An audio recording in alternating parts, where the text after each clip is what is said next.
Hello guys, in this video I'm going to show you how to add photos to the Lightroom app. But before that, don't forget to subscribe and leave a comment down below, because at 10,000 subscribers I'm going to show you my whole YouTube revenue statistics and growth strategy. So without further ado, let's just jump right into it. First we have to open up the Lightroom app.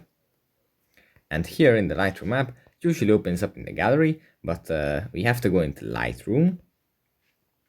After we go into Lightroom, in the top left corner there are these three dots. We tap on those.